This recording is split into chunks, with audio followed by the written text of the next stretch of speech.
So, watching the Blues Predators game last night, and keeping in mind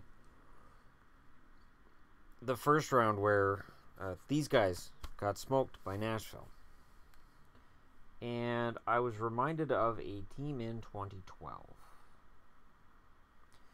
The Vancouver Canucks entered the playoffs as the Western Conference regular season champions and President's Trophy winners, earning 111 points. The Kings qualified for the postseason as the 8th seed with 95. And this was the 5th series between these teams. Two teams having won 2 series each, blah, blah, blah. The Kings won the first 3 games of the series en route to eliminating the Canucks in 5 games. In doing so, Los Angeles became the 3rd California team and 6th team overall to eliminate a President's Trophy winner in the first round of the playoffs. Vancouver struggled offensively throughout the series, while Los Angeles goaltender Jonathan Quick allowed only 8 goals, including a shutout in Game 3. The Canucks' Byron Bitts was suspended for 2 games after boarding the Kings' Kyle Clifford in Game 1. Corey Schneider replaced Roberto Luongo as Vancouver's starting goaltender for Game 3, prompting speculation Luongo might be traded after the season. And then the return of Daniel Sedin was in Game 4. He had a concussion on March 21st. He had an assist in the Canucks' 3-1 victory in Game 4. The team avoided being the first President's Trophy winner to be swept in a conference quarterfinal series. However, Jared Stoll ended the Canucks season scoring at .427 of overtime to give the Kings a 2-1 victory in Game 5, the only overtime game of the series. They moved on to round 2 for the first time since 2001. In the conference semifinals, the number 8 seeded Kings were against the number 2 seeded Blues. This was the 3rd series between the two teams, with St. Louis having swept Los Angeles out of both of their previous series. The most recent matchup before this was in 1998. The Kings won 3 games in this year's 4-game regular season series. The Kings swept the Blues to advance to their first conference final since 1993. Los Angeles scored 15 total goals in the series, while goaltender Jonathan Quick only allowed 6 St. Louis goals.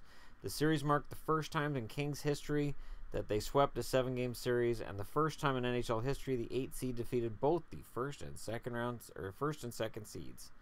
This was the only sweep in the entire playoffs. There's a parallel with the 5 games that Nashville's won. They're doing it with goaltending. They're doing it as number 8 seeds. They're doing it as a team that nobody picked going into the playoffs. Nobody looked at the Kings in 2012 and said, all right, these guys are going to win the Cup. The Canucks in 2012, it was known that they were a weakened team from where they'd been in 2011. Nobody was picking them to win the Stanley Cup outside of Vancouver anyways. But I don't think anybody saw that first round upset by the Kings coming until after, Game 1. Game 1 between the Canucks and the Kings that year, it was quite obvious that the Canucks were in trouble. Likewise, the Chicago Blackhawks in Game 1 this year against Nashville were clearly in trouble. You have to be able to score goals. The Kings did it on the back of Jonathan Quick, and the Preds are doing it with Pekka Rinne, although Rinne wasn't the reason they won last night. And it is nice to see, if you're a Nashville fan anyways, that you don't need Rinne to have a .7 goals against average in order to win games in the playoffs. I am very impressed with Nashville so far. To me, the comparisons between them and the Kings are there. They're both number 8 seeds. Both unexpected. That 2012 Kings team, they'd never won a Stanley Cup before. That was their first. Nashville's never been out of the second round. So they are 3 games away from unknown territory for the Nashville Predators. They're 3 games away from being in a conference final potentially against the Oilers. And, that would be insane. These playoffs have been strange in terms of who's winning, who's losing, who's where. And personal. Sorry about that. One sec. All right, there, that's better. So, in terms of the comparisons between the two, Nashville has Subban and Yossi. Those Kings had Drew Doughty and a very solid blue line. Still do, really.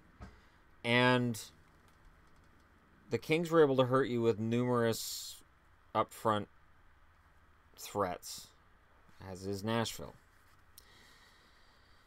So it's one of those thoughts that's occurred to me of the Giant Killers. And it's a team you look at. Like, I look at Nashville and I say, yeah, they're a good team. Before the season started, I felt Nashville should win the West. I was surprised they finished as low as they did. I thought they were the number one team in the West coming into the season. That, this was their turn. And then it didn't work, and I was like, all right, well, I guess they're still Nashville. The Kings, there was a similar experience. I remember it was 2010. There was a free preview for NHL Center Ice. I think it was the first time Shaw had it. So Shaw had like about the first month of the season. First 2 weeks, I think, of the regular season. And so I was, browsing around games. And I always found I was watching Kings games. And at the time I thought, those Kings are going to win a Stanley Cup. They're fun. They're fun to watch. And 2 years later, they won a Stanley Cup. I haven't had that same feeling about the Predators, but all the pieces are there. And I'm having a hard time with the fact that of the 8 remaining teams, okay, let's just do it this way. Of the 8 remaining teams, any of them could win it. Washington, President's Trophy winners, and, they have a dominant looking roster. Pittsburgh, they won it last year. Ottawa, why not? Why not Ottawa with all of the inspirational stories they have going on? Then it becomes a Hollywood movie if they win the Cup. The Rangers, Henrik Lundqvist, and a lot of their veteran players are looking to win one before they retire. St. Louis. St. Louis was almost there last year. Lost out to San Jose just by this much. Bound and determined to get back. Nashville, we're talking about Nashville now. The Ducks. Well, they lost last night, but it's 1 game out of 7, and, they still look sharp. And, well, last night wasn't their best game, and they got to remember, while you're covering Connor McDavid, there's a bunch of other players in Edmonton that are capable of scoring. I know everybody treats it like it's just the McDavid show, but it's not. And then, of course, the Oilers, because it's not just the McDavid show. But of the remaining teams, it's really the Predators that are getting my attention, and quickly. And if you didn't watch the series with Chicago, and if you didn't see the game last night, you're really missing some great hockey. The Predators aren't lucking into this. This isn't a fluke. This is hard work. Fantastic team top to bottom. Vern Fiddler gets put in the lineup last night, and all he does is score a goal. And it's a big one. And it's not the first time Vernon Fiddler scored in the playoffs, and it's not the first time he's been a key player for a playoff team in the playoffs. Stop that. Still easy over there, squarely down. Stop. Yeah, well, hey, look at you, Brown. Stop. Oh, Lids, draft day's here. Oh, Lids wants me to know that the NHL draft caps are coming out, so that's coming up. But, if you're a Predators fan, you're probably not worried about the draft right now. So let me know in the comments below, if you are a fan of the Predators, does this year feel unique? I mean, the Predators have made the second round a few times in their careers as a franchise. Does this year feel unique? Does this year feel different? And if it feels different, tell me how, tell me why.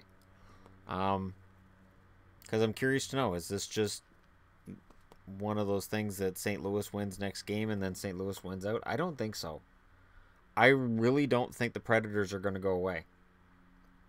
And coming out of the series with Chicago, before last night's game, I was just wanting to see what would happen. They were against somebody else. Maybe Chicago had a really bad series and Nashville looked better than what they were with what Chicago put up. No, Chicago apparently got beat by a pretty good team because they looked really good against St. Louis last night.